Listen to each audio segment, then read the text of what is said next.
क्या आपने कभी सोचा है कि ऐसा क्यों होता है कि 90% लोग स्ट्रगल करते रह जाते हैं और मात्र 0.1% लोग ही एक्टिंग में सफल हो पाते हैं? दोस्तों, 17-18 साल से थिएटर करने और ऑडियो शोज प्रोड्यूस करके दुनिया भर में अपने शोज करने के बाद एक बात तो मेरे समझ में आ गई है कि कुछ एक्टर्स ना वाकई सिर्फ फूल्स होते हैं।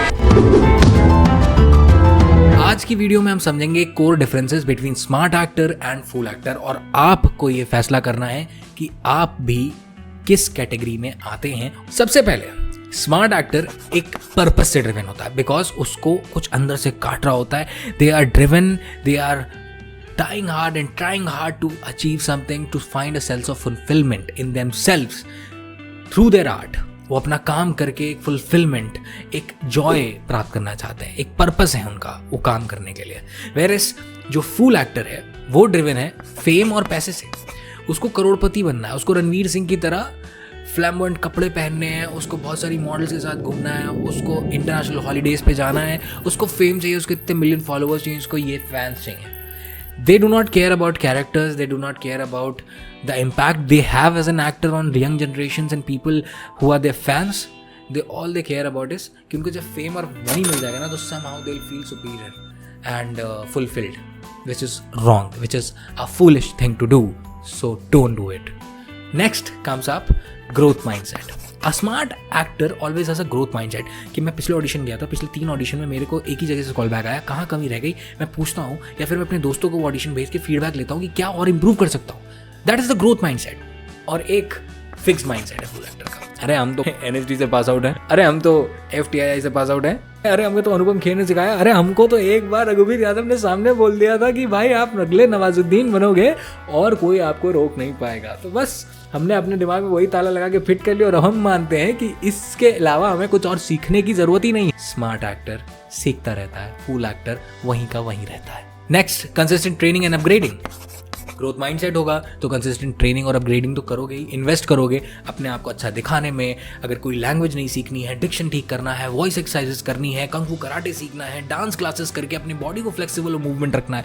लेकिन एक फिक्स वाला होगा तो वो एक एंटाइटलमेंट ट्रैप, एक stuck with god gift complex के साथ रहेगा, क्योंकि नहीं मुझे तो गॉड गिफ्टेड है टैलेंट, तुम इतने खूबसूरत हो, तुम मॉडलिंग क्यों नहीं ट्राई करते। और मैं मॉडलिंग ट्राई करने के लिए वहाँ चला गया और उसके बाद मेरे को काम नहीं मिल रहा है और अब मैं रो रहा हूँ और अब मैं इस वीडियो पे पहुँचा और अब मुझे समझ में आ रहा है कि मैं कितना बड़ा फुद्दू हूँ, मैं कितना बड़ा फूल हूँ। हो काय के एंटाइटलमेंट में हो, कौन सा गॉड गिफ्ट तुमको लिखवा के गया था, टैटू कराया था, सब्सक्राइब बाय गॉड है, वेरीफाइड का ठप्पा लगा के भेजा था तुमको। आपको वही काम मिलेगा जो आप खुद से अर्न कर पाओगे। You have to earn it, nobody is going to drop it in your arms and hands. Next comes up smart actor character first. मुझे कैरेक्टर क्या मिला है, मैं कैरेक्टर कैसे बन सकता हूँ, वो उस पर ध्यान देगा। और एक फूल एक्टर होगा ना, वो रोल क्या मिला है, और इसमें बहुत बड़ा फर्क है। कैरेक्टर हीरो हीरोइन नहीं होता, कैरेक्टर होता है। Role hero heroine villain, second lead, third lead, fourth lead, background artist इसका होता है। तो जो फूलिश एक्टर है ना, वो रोल के ऊपर से डिसाइड करेगा कि मुझे ये रोल करना है कि नहीं करना है। लेकिन एक स्मार्ट एक्टर, एक लेजिट जेन्युइन एक्टर होगा ना, वो ये देख के डिसाइड करेगा कि ये एक ही सीन या एक ही पेज का रोल है, एक छोटा सा पासिंग का रोल है, लेकिन अरे कितना इम्पैक्टफुल रोल है, ये कहानी को कितना ज़्यादा इम्पैक्ट कर रहा है, ये रोल अगर बिग स्क्रीन पे दिखेगा तो कितना लोगों को इम्पैक्ट करेगा, ये कहानी में कितनी वैल्यू ऐड कर रहा है, इसलिए मैं ये करना चाहूँगा या नहीं करना चाहूँगा बिकॉज ये वैल्यू नहीं ऐड कर रहा है। ये उसका डिसीजन। लेकिन सोचने का तरीका किस माइंडसेट शिफ्ट के साथ है, ये उजागर करता है smart actor versus full actor के इस प्रेफरेंस को ही दिखाने में कि वो कैरेक्टर की तरफ भाग रहा है या रोल की तरफ भाग रहा है। Next comes up adds value to the table, steals value from the table. एक स्मार्ट एक्टर होगा वो हमेशा जिस भी group, crew, gang, director, tribe के साथ काम कर रहा है, वहाँ पे वो अपने इनपुट्स, अपने आइडियाज़, अपनी स्किल्स, अपने चार्म के साथ वैल्यू ऐड करेगा। यानी कि वो उसका वहाँ पे सेट पे होना एक तरीके से पॉजिटिव देखा जाएगा, क्योंकि वो किसी न किसी रूप में पूरे आउटपुट में ऐसी चीज़ें इन्वेस्ट करके अपने आप से, अपनी स्किल से निछोड़ करके निखार रहा है कि 4 चांद लग जा रहे हैं, सबको पसंद आ रहा है, दे वॉन्ट हिम देयर और हर देयर। लेकिन एट द सेम टाइम एक फूलिश एक्टर अपना बेयर मिनिमम काम भी नहीं करेगा। ऐसे लोगों के भी किस्से मशहूर हैं इंडस्ट्री में जो कि अपने क्यूज तक नहीं देते। क्यूज से मेरा मतलब है कि जब 2 एक्टर बात कर रहे होते हैं तो एक बार एक का क्लोजअप लिया जाता है, दूसरी बार दूसरे का क्लोजअप लिया जाता है, पर जिस समय जिसका क्लोजअप नहीं लिया जा रहा होता है तो दूसरे एक्टर को लाइन देने की जरूरत नहीं, क्योंकि वो कैमरे के सामने नहीं है। तो कई बार असिस्टेंट डायरेक्टर्स आके देते हैं, क्योंकि वो एक्टर स्टार है या फिर जस्ट लेजी है कि वो अपनी लाइंस दूसरे को देना नहीं चाहता, ताकि उसके भी ऑथेंटिक तरीके से क्यूज आएँ। और मैक्सिमम केसेस में कोई ना कोई असिस्टेंट डायरेक्टर लाइन पढ़ रहा होता है, वो भी बिना किसी इमोशन के, और आपको तब भी उसी भाव के साथ एक्टिंग करनी होती है। Don't be like that, be a smart one, do a little extra effort. Overall output ही बढ़िया होगा ना। आप जो उस काम को कर रहे हो गर्व से कहवाओगे मैंने वाकई मेहनत करी है, मेहनत का कमाया, मेहनत की खा रहा हूँ, है ना। अच्छा लगता है यार, करो, सपोर्ट करो। स्मार्ट एक्टर होने की अगली एक और पहचान, वो बंदा प्रोसेस ड्रिवन होगा, और फूल एक्टर कोई प्रोसेस के साथ नहीं होगा। उसको अचानक से एक्टिंग बरसती है। एक फूल एक्टर सीधा सेट पे पहुंच जाएगा, उसे ना लाइनें याद करनी है, ना कैरेक्टर की बायोग्राफी प्रिपेयर करनी है, ना स्क्रिप्ट एनालिसिस करना है, उसका कोई प्रोसेस है ही नहीं। भगवान का वो अचंभित करिश्मा है, एक बहुत ही नायाब सी चीज़ है जिसको किसी ने इंजेक्शन भर के ठप्पा लगा के वेरीफाइड का ब्लू टिक मार्क पीछे से पिछवाड़े में दे के भेजा था ऊपर से।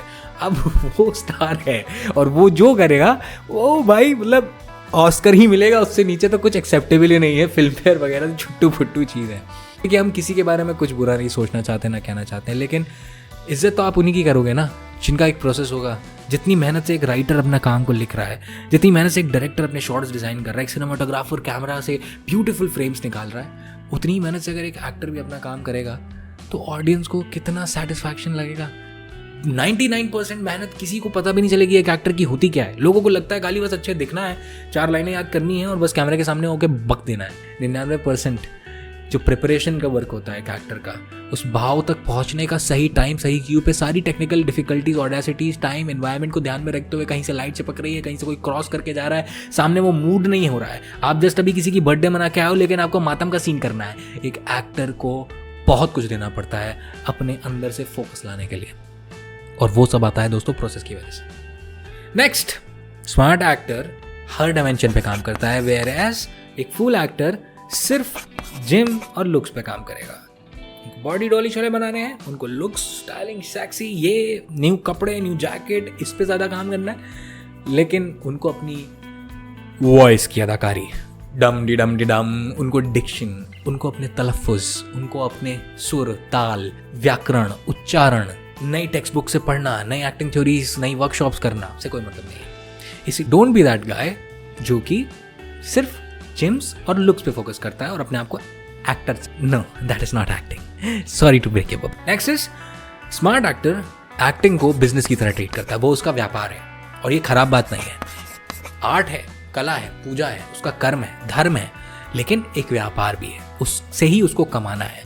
आप समझिए कि एक एक्टर एक प्रोडक्ट जो कि एक फिल्म होती है, एक सीरियल होता है या एक शो होता है, उसका एक इंग्रेडिएंट है, अपने आप में सब कुछ नहीं। इसलिए डायरेक्टर, फिल्म मेकर, प्रोड्यूसर जो फिल्म बना रहा है वो ये सारी मात्राओं में किस एक्टर, किस एक्ट्रेस को रखना है, कितना संगीत डालना है, कितना मसाले की तरह एक जैसे पकवान बनाया जाता है ना, उसी तरीके से एक आर्ट की चीज़ भी कुक की जाती है।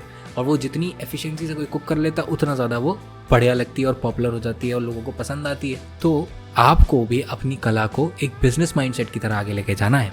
इस चैनल का उद्देश्य ही यही है कि आप सबको, मैं अपने एक्सपीरियंस तजुर्बे हिसाब से, मैंने कुछ बहुत नहीं उखाड़ा है या मैंने कुछ बहुत बड़ा कुछ नहीं कर लिया अभी तक, बट एक जेन्युइन केसेस पे अगर मैं कुछ इंटरनेशनल शोज़ पहुंचा पाया हूँ, 40 से ज़्यादा शोज़ मैंने प्रोड्यूस किए हैं, 200-300 से ज़्यादा ऑडियो शोज़ प्रोड्यूस किए हैं, इंडिया के टॉप ऑडियो क्रिएटर्स में से हूँ और यंगेस्ट थिएटर आर्टिस्ट हूँ जो कि इंडिया को इंटरनेशनली 3 कॉन्टिनेंट में रिप्रेजेंट कर चुका हूँ। तो उस नाते से मैं सब आपको बोल रहा हूँ कि आपको बिजनेस माइंडसेट तो होना पड़ेगा।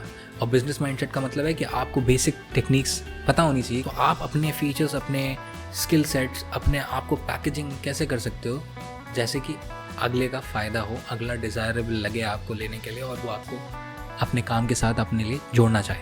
Next is smart actor track करता है, मेजर करता है हर अप्रोच को, where is full actor free flowing. आज ऑडिशन देने का मन नहीं है, आज चला जाता हूँ, वर्कशॉप, अरे उसमें क्या रखा है, मन मौजी, ऐसे तो काम नहीं चलेगा। एक स्मार्ट एक्टर कितने ऑडिशन पिछले महीने दिए थे, पिछले महीने कम दिए थे, इस बार ज़्यादा आए हैं, 20 दिए थे, जिसमें से मेरे को 4 में से कॉल बैक आया, और इस महीने मैंने 20 दिए, मेरे पास 6 में से कॉल बैक आया, यानी कि मेरी ग्रोथ हुई है, कुछ परसेंटेज की बढ़त हुई।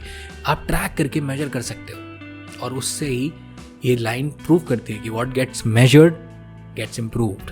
Smart actor career road map planning लेके चलता है, whereas full actor omnidirectional है, वो हर डायरेक्शन में जा रहा है। वो कभी सोचेगा राइटिंग ट्राई कर लेता हूँ, कभी सोचेगा मैं यूट्यूबर बन जाता हूँ, कभी सोचेगा मैं क्रांति ले आता हूँ, कभी सोचेगा मैं 1 डे 2 डे नहीं करूँगा। बहुत डायरेक्शंस में भटक रहा है वो जीव, एक आत्मा, एक प्रेत की तरह। और एक प्रेत से तो सब भागते हैं, तो कोई उसको काम क्यों देगा।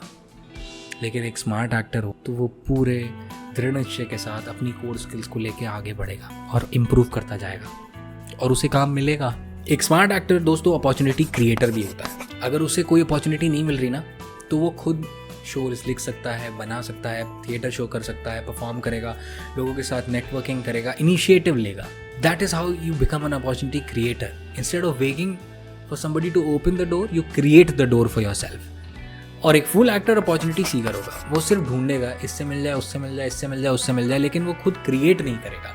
और वो सिर्फ फिर भगवान भरोसे तदास्तु किसी और के दिमाग में कभी एक आइडिया आएगा कि एक मूवी बनाएंगे, उसमें ऐसे लीला की ही शक्ल चाहिए, और किसी खुदा की किस्मत से एक कास्टिंग डायरेक्टर को आपका ही फोटो और चेहरा पसंद आ गया और आपको ले लिया। ये थोड़ी सी मूर्खता जैसी बात नहीं लगती? तो इससे निकलो ना, इसके ऊपर मत पड़े रहो प्लीज़। फिर सबसे नायाब चीज़, एक स्मार्ट एक्टर अपने प्रोसेस, अपनी जर्नी पे गर्व करता है। They take pride in that and they know that the hustle is longer. They know it is going to take years and decades often to break out in that dimension in whatever capacity and format they can. Whereas एक full actor किससे motivated है? Glamours, models, parties, liquor, yacht parties, कुछ याद आ रहा है? Celebrity status, ये है रोग इन लोगों के। ये एक्टर नहीं है, ये वो इन्फ्लुएंजा के चौदे हैं जिन लोगों को सिर्फ और सिर्फ रईसी झाड़नी है, सिर्फ और सिर्फ शोबाजी दिखानी है, सिर्फ और सिर्फ अपने आप को सुपीरियर फील कराना है, बिकॉज वो अंदर से बहुत ही दबे हुए, कूचे हुए और इनसिक्योर है। क्योंकि जो सही में दम रखता है ना, जो सही में लेजेंडरी काम करता है, उसको वो दिखाने की ज़रूरत नहीं पड़ती दोस्तों। वो काम के लिए वो काम करना चाहता है, क्योंकि उसको वो काम करने में वो मज़ा आता है। उससे उस काम की वजह से जो सेकेंडरी बेनिफिट्स या फ़ायदे मिल रहे हैं, उससे वो उतना मोटिवेटेड नहीं है। यही है एक कोर डिस्टिंक्शन और डिफरेंस। और अंत में आते हैं सबसे इंपॉर्टेंट चीज़, एक स्मार्ट एक्टर एक टीम प्लेयर होता है। चाहे वो किसी थिएटर टीम का पार्ट हो, चाहे वो अपने रूममेट्स के साथ हो, वो सबको साथ में रख के चलना चाहेगा। वो पूरे यूनिट और सेट को समझेगा कि मेरे लेट आने से डायरेक्टर का शॉट डिले हो सकता है, जिससे प्रोड्यूसर की कॉस्ट बढ़ सकती है, जिससे ये हो सकता है। वो टीम माइंडसेट के साथ चलेगा, वो सिर्फ सेल्फिश नहीं सोचेगा।